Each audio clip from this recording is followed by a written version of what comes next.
22, the man that authorities suspect of killing 2 people in Copenhagen this weekend has been identified as a 22-year-old with a history of gang-related violence. The gunman struck twice before he died. On Saturday, he shot and killed a man attending a meeting on freedom of speech in a cafe. Hours later, he fired at a synagogue, killing another. Early yesterday morning, the suspect was met by police near his apartment and died after an exchange of fire. Let's talk now to Dr. Evan Lawrence, who's counter-terrorism and security specialist. Good to have you with us. Good morning. Your reaction, I suppose, to this.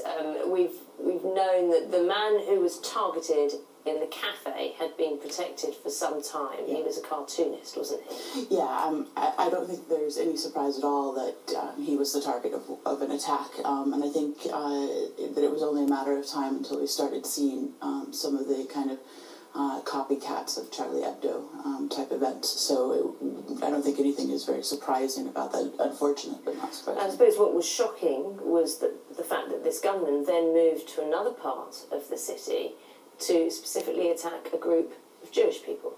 Yeah, I think it's hitting out against the West in any way possible at this point, whether it's ISIS or Al-Qaeda. Islamic fundamentalists and radicals are trying to find ways that they can hit towards the West, because we've gotten very good at protecting most of our soft targets. Most of our kind of infrastructure things are now protected, so they're looking at other ways of attacking us.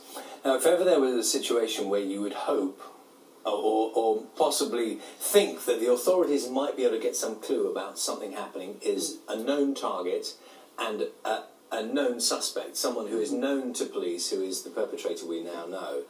But in this case, it happened anyway.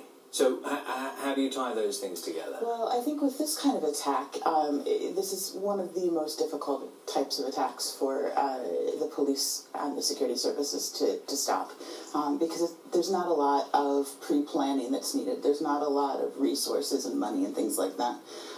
So, you know, they only have to be lucky once. The police have to be lucky all the time. And I think you see this kind of event throughout history as being very difficult to stop. So the key to that then being that this man working alone isn't communicating with other people in the ways that the security services might otherwise pick up on.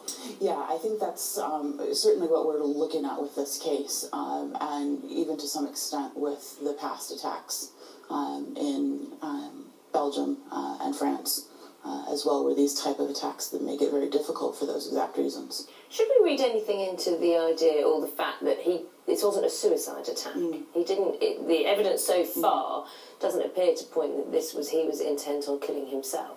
I think it's more designed to kind of change it up, where we've seen suicide attacks now for the past 10 or 15 years as being kind of the go-to for Islamic extremism and terrorism. And so I think now they need something different. And to get the media attention, to get the public kind of the horror factor up, that, you know, these type of attacks are very difficult to stop, so they're very successful as well. Dr. Evan Lawrence, thanks very much for talking to us. Thank you. Let's see time now.